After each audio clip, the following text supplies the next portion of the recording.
सो हे buddies, आज हम लोग बात करने वाले हैं डेटा टाइप्स के C++ में। तो क्या होते हैं डेटा टाइप्स, कैसे यूज करते हैं, क्यों यूज करते हैं, इनका वजूद क्यों आया भाई, क्यों क्यों क्यों आया वजूद, हम लोग क्यों यूज करते हैं, सब कुछ जानेंगे, सब कुछ मानेंगे, सब कुछ जानेंगे इस स्लाइड में, इस लेक्चर में और इस सेशन में। चलते हैं, पहले बात करते हैं डेफिनेशन भाई क्या होती है डेटा टाइप्स की। तो ये डेफिनेशन आपकी इंग्लिश में है, इसको पढ़ लीजिए, ध्यान से पढ़ लीजिए, कोई दिक्कत नहीं आने वाली है, बहुत ही सिंपल डेफिनेशन है इसकी। तो data types define the type of data a variable can hold. For example, N integer variable can hold integer data, a character type variable can hold character data, etc. Data types in C++ are categorized in 3 groups: built-in, user-defined and derived. So हम लोग जो भी definition दी हुई है, एक एक terms को अच्छे से समझेंगे, एक एक टर्म्स को अच्छे से समझेंगे, एक एक डेटा टाइप्स को समझेंगे। आप डेफिनेशन को नोट कर लीजिए, आप इंटरव्यू देते हैं, एग्जाम लिखते हैं तो आपको ऐसे डेफिनेशन पूछ सकते हैं, इसलिए मैं डेफिनेशन मेंशन कर देता हूँ हमेशा। वैसे डेफिनेशन की ज़रूरत पड़ेगी नहीं आपको एक बार अच्छे से याद हो जाएगी, चीज़ें सिंपल से समझ जाएंगे, आप डेफिनेशन खुद ही बना लेंगे। फिर भी नोट्स के लिए आप लिख सकते हैं इसको। तो समझते हैं भाई होता क्या है डेटा टाइप्स। मान लो आपके पास दो वेरिएबल्स हैं x, y एंड z, और आपको उनको जोड़ना है। आपके पास दो इंटीजर है, आपको उनको जोड़ना है। मान लो आपको 4 और 5 को जोड़ना है, आप तो जोड़ दोगे भैया, आप इंसान हैं, आप महान हैं, आप बुद्धिमान हैं। 4 + 5 9, आपने 9 कर दिया भैया, आपका कंप्यूटर है, आपने उससे कहा भैया 4 को जोड़ दो, 5 को जोड़ दो, तो आपका कंप्यूटर क्या बोलेगा आपसे? 4 क्या होता है, 5 क्या होता है, जोड़ना क्या होता है?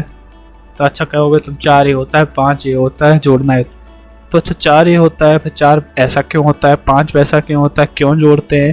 तो ये आपको कंप्यूटर को सब कुछ बताना पड़ता है। फिर कंप्यूटर एकदम बुद्धू होता है, इसको कुछ नहीं आता है, डम होता है, रियली डम। तो आपको बताना पड़ता है भैया 4 इंटीजर होता है, 5 भी इंटीजर होता है, इनको जोड़ोगे तब भी इंटीजर ही आएगा। जोड़ने के लिए हम लोग ऑपरेटर यूज करते हैं, प्लस ऑपरेटर से हम लोग जोड़ लेते हैं, इक्वल ऑपरेटर से हम लोग बराबर कर लेते हैं। तो भैया जिसने प्रोग्रामिंग लैंग्वेज आई उसने बता दिया भैया इंटीजर का मतलब होता है इंटीजर, प्लस का मतलब होता है जोड़ना, इक्वल का मतलब होता है बराबर कर देना। उसने बता दिया कंप्यूटर को क्या करना है, बट आपको तो बताना है आप क्या करने वाले हो, आपको कैसे करना है। तो मान लो आपके पास दो वेरिएबल्स हैं x और y, आपको उनको जोड़ना है, ये आपको अपने कंप्यूटर को बताना पड़ेगा ना। अगर जोड़ना है तो हमारे पास x है, तो x में हम लोग इंटीजर टाइप की वैल्यू रखने वाले हैं, नेचुरल नंबर रखने वाले हैं, y में भी इंटीजर टाइप वैल्यू रखने वाले हैं, तभी उनका हम जो जोड़ लाएंगे वो भी इंटीजर टाइप होगा। चलो उसने आपने कंप्यूटर को बता दिया, हाँ मैं समझ गया, कंप्यूटर बोल दिया, अब वो आपका जोड़ देगा। देखिए यहाँ पे x आपका इंटीजर हो गया, y भी इंटीजर हो गया। तो ये आपका x है, ये आपका जो टाइप का डेटा स्टोर करने वाला है वो आपका इंटीजर टाइप ऑफ डेटा है, तो इसको हम डेटा टाइप्स कहते हैं, डिक्लेयर करने को इंट। हम लोग इसको समझेंगे बहुत अच्छे से एग्जांपल के जरिए। इस थिंग को साइड में रखते हैं, अभी सीधा एग्जांपल पे आते हैं। ओके, तो एग्जांपल हमारा क्या कहता है, सिंपल से हम लोग एक 3 वेरिएबल बना लेते हैं। सेम वेरिएबल लेता हूँ मैं x, y and z। Now अपने कंपाइलर को बता दिया ये x मेरा भी इंटीजर है, y भी इंटीजर है, z भी इंटीजर है। आपका कंपाइलर अब समझ चुका है, आप इस पर प्लस ऑपरेशन परफॉर्म कर सकते हो, माइनस, इक्वल, मॉडुलस, जितने भी operation that can be performed on integer, your compiler will perform it. So first you will declare the type of data you are using, integer type. Now अब आपको हमको करना क्या है, ऑपरेशन क्या perform करने हैं, ऑपरेशन अब हम लोग परफॉर्म करने वाले हैं। इस पर सीधा सा कोड लिखते हैं और ऑपरेशन परफॉर्म कर देते हैं अपना। मान लो आपको z में स्टोर कराना है x और y की वैल्यू प्लस करा के। कंपाइलर जानता है z इंटीजर है, कंपाइलर जानता है x इंटीजर है, कंपाइलर जानता है y इंटीजर है। तो कंपाइलर जानता है इंटीजर को हम जोड़ते हैं तो इंटीजर आता है, और तो आपने बता ही दिया x y z इंटीजर है, आपने डिफाइन कर दिया भैया x y z हमारे इंटीजर टाइप ऑफ डेटा है, तो कंपाइलर को कोई इशू नहीं आने वाला है। अगर आप यहाँ पे इंट नहीं लिखते, आपका यहाँ पे इंट नहीं लिखते, तो आपकी यहाँ पे एरर आती, कंपाइलर एरर आने वाली है, और ये एरर है आपकी। ओके, इसको मैं रन करता हूँ, आपको एरर दिखाता हूँ क्या एरर आती है अगर आपको डिक्लेयर नहीं करते हैं। तो कितनी एरर्स आ चुकी हैं आपकी। x was not declare in this scope, यानी स्कोप में पता ही नहीं भैया x डिक्लेयर ही नहीं हुआ है, x क्या है, कैसा है, क्यों है। सेम थिंग y के साथ है और सेम थिंग z के साथ, बट यहाँ तो मैंने अब डिक्लेयर कर दिया x को स्कोप के अंदर इंटीजर से। एरर जा चुकी हैं, मान लो मैं एक्स में कुछ वैल्यूज असाइन कर देता हूँ, 12 असाइन कर देता हूँ एक्स में, वाई में भी मैं कुछ 23 असाइन कर देता हूँ। और मैं अगर इनको इक्वल करूँगा तो नो जेड में स्टोर हो सके डेटा। और मैं जेड की वैल्यू निकालता हूँ, सी आउट कर देता हूँ, तो यहाँ से आपकी जेड की वैल्यू आ जाएगी। ओके 35, तो आपके जेड की वैल्यू आ चुकी है 35। तो डेटा टाइप्स क्या हो गया, सिंपल सा लॉजिक है, आपको समझ आ चुका होगा। किसी भी डेटा को, किसी भी वेरिएबल को बताना किस टाइप का ये डेटा स्टोर करने वाला है आपके कंप्यूटर में, कंपाइलर को ये बताना डेटा टाइप्स हो जाता है। तो हम लोग चलते हैं सीधा स्लाइड पे, किस टाइप के हमारा डेटा होता है। तो डेटा टाइप हमारे दो टाइप्स के होते हैं, एक फंडामेंटल डेटा टाइप्स होते हैं, एक डेराइव्ड डेटा टाइप्स होते हैं। तो हम लोग फंडामेंटल डेटा टाइप्स देखते हैं क्या क्या होते हैं। एक तो फंडामेंटल डेटा टाइप्स आपका इंट होता है, दूसरा आपका फंडामेंटल डेटा टाइप्स फ्लोट होता है, डबल, वूल, सॉर्ट, कैर। सॉर्ट आप कह सकते हैं इंटीजर का ही पार्ट है एक प्रकार से, हाँ, तो आप इनको समझ सकते हैं, double, float, char, bool. Okay, तो अनदर टाइप का डेटा टाइप भी होता है आपके पास, जैसे derived data types. Derived data types में आपके पास pointers, arrays, reference types, user defined data types and user defined data types further classified in structures, classes, enums, typedef. तो इस पर्टिकुलर लेक्चर में हम लोग ओनली बात करने वाले हैं हमारे फंडामेंटल डेटा टाइप्स की, और नेक्स्ट लेक्चर में हम लोग बात करेंगे यूजर डिफाइंड डेटा टाइप्स में, और यूजर डिफाइंड डेटा टाइप्स हम लोग बात करने वाले हैं इनम और टाइप डेप्थ की। बाकी जितने भी डेटा टाइप्स हैं आगे वाली लेक्चर्स में हम लोग टाइम टू टाइम बात करते रहेंगे।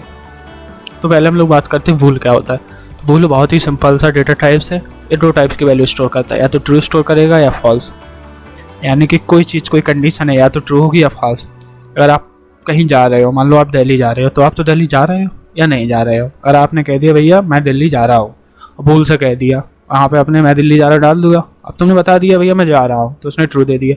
बट आपने यहाँ पे डाल दिया मैं दिल्ली नहीं जा रहा हूँ, बट पहले तो आपने बता दिया था मैं दिल्ली जा रहा हूँ, तो उसको लगेगा फॉल्स, झूठ है। तो उसको हम लोग मैथमेटिकल एग्जाम्पल से समझते हैं।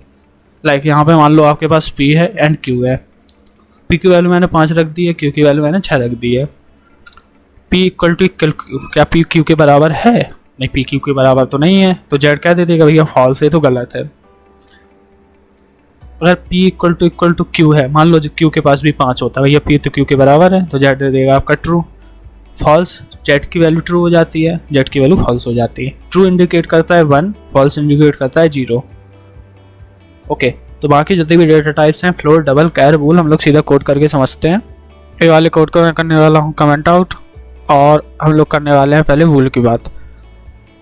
सारा कोड आपको मिलने वाला है आपको अपनी वेबसाइट coderka.com पर, लिंक आपको मिलने वाली है डिस्क्रिप्शन में। No worries forward code, focus करो लर्निंग पे इस समय। पहले हम लोग बात करने वाले हैं वूल की यहाँ पे, तो वूल के बारे में लिख देता हूँ। तो वूल के लिए मैं क्या कर लेता हूँ, एक वूल और मैं एक वेरिएबल ले लेता हूँ जेड, और मैं 2 वेरिएबल एक्स और वाई ले लेता हूँ। एक्स में कुछ वैल्यू असाइन कर देता हूँ, वाई में कुछ वैल्यू असाइन देता हूँ 20, सॉरी हाँ। तो क्या जेड की वैल्यू एक्स बराबर वाई है, इसको सी आउट करा देते हैं, अभी पता चल जाएगा। और जेड को करा देते हैं, इफ वैल्यू इज ट्रू होती है तो आपका वैल्यू 1 आने वाला है, ट्रू लिख के आएगा जी। गलत होती तो एक्स की वैल्यू वाई के बराबर है, बिल्कुल नहीं है भाई। एक्स 12 है आपका, वाई 34 है, कहाँ से बराबर होगा? तुरंत 0 दे दिया उसने आउटपुट में। मान लो आपने यहाँ भी आप इसको 12 दे देते हो, लो इसको आपने इसको इधर 12 दिया, आपका आ जाएगा 1। लो तो आपका 1 आ गया है, क्यों वही आप कंपाइलर को पता है एक्स भी बराबर है वाई के, वाई भी बराबर है एक्स के, तो जेड ने अपनी वैल्यू ट्रू दे दी है। तो आपका वूल तो क्लियर हो चुका है। इन लोगों के बारे में हम लोग असाइनमेंट करेंगे, काफ़ी चीज़ें समझ में आने वाली हैं आगे। नेक्स्ट थिंग आने वाली है आपकी फ्लोटिंग टाइप का डेटा का, हम लोग बात करने वाले हैं फ्लोटिंग डेटा टाइप्स की। तो फ्लोटिंग डेटा टाइप्स आपके 2 होते हैं, एक तो फ्लोट होता है आपका, एक होता है आपका डबल। डिफरेंस क्या होता है फ्लोट और डबल में? बहुत ही सिंपल सा डिफरेंस है, कोड करके देख लेते हैं, क्यों दिमाग लगाना, सिंपल सा डिफरेंस है। फ्लोट एक्स वेरिएबल ले लेता हूँ, इसमें 12.34। जो फ्लोटिंग पॉइंट्स होते हैं आपका, उनका काम होता है स्टोर करना अपने डेसिमल वैल्यूज, यानी कि जिसमें दशमलव जानते हो ना, दशमलव आता है, जैसे 12.34, 12.34। यहाँ पे पॉइंट या दशमलव वाली वैल्यू जाने वाली है, वहाँ पे फ्लोटिंग डेटा टाइप्स आप यूज करने वाले। फ्लोटिंग डेटा टाइप्स क्या क्या है? या तो एक फ्लोट है या डबल है, या तो फ्लोट यूज करोगे या डबल यूज करोगे, दोनों का डिफरेंस अभी यहाँ क्लियर होने वाला है। और डबल में भी मैं सेम वैल्यू स्टोर करने वाला हूँ 12.34, इससे कि हम लोग डिफरेंस समझने वाले हैं दोनों का। मैं सी आउट कर देने वाला हूँ साइज ऑफ फ्लोट। दोनों में डिफरेंस इनका साइज का है, कितनी मेमोरी है आपकी मेन मेमोरी में लेते हैं बस उसका डिफरेंस है आपका इनमें, और कोई डिफरेंस नहीं है। वो भी डिफरेंस आपको इससे समझ में आ जाएगा। Why we are using double when we use float. Okay,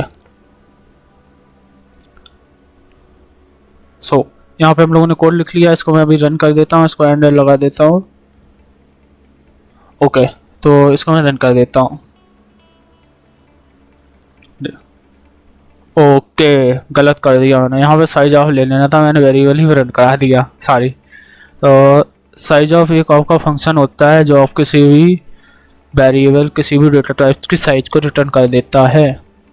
functions के बारे में हम लोग पढ़ने वाले हैं आगे, सो नो वरीज। यहाँ पे फोकस करते हैं साइज पे, केवल किसी वेरिएबल आपकी मेमोरी में कितना साइज ले रहा है कोई वेरिएबल। तो साइज ऑफ ये आपका फ्लोट था ना, हाँ हाँ, साइज और डबल। ओके, ये साइज ऑफ फ्लोट हो गया, साइज ऑफ डबल हो गया। अब साइज ऑफ फ्लोट देखो आपका कितना आता है। Size of float 4 byte and size of double 8 byte, यानी कि फ्लोट की जो मेमोरी फ्लोट लेने वाला है आपके मेन मेमोरी में वो 4 बाइट लेने वाला है, बट डबल जो मेमोरी लेने वाला है वो कितने वाला 8 बाइट लेने वाला है, यानी कि double will take double memory than float. इतना सा डिफरेंस है। यहाँ पे देख रहे हो आप, दोनों को मैंने सेम वैल्यू से असाइन किया है, बट आपकी ज़्यादा मेमोरी तो फ्लोट ले रहा है, कम मेमोरी आपकी फ्लोट ले रहा है, ज़्यादा मेमोरी आपकी डबल ले रहा है। बस इतना सा डिफरेंस होता है फ्लोट और डबल में। दोनों का यूज करते हैं हम लोग फ्लोटिंग डेटा टाइप्स को असाइन करने में। दशमलव वैल्यू जहाँ भी आने वाली है आप फ्लोट या डबल में से कोई भी यूज कीजिए। बस अगर आपको कम मेमोरी चाहिए, कम मेमोरी आपके पास है, फ्लोट यूज कीजिए। आपके पास बहुत सारा मेमोरी है और आपको बहुत ज़्यादा डेटा स्टोर करना है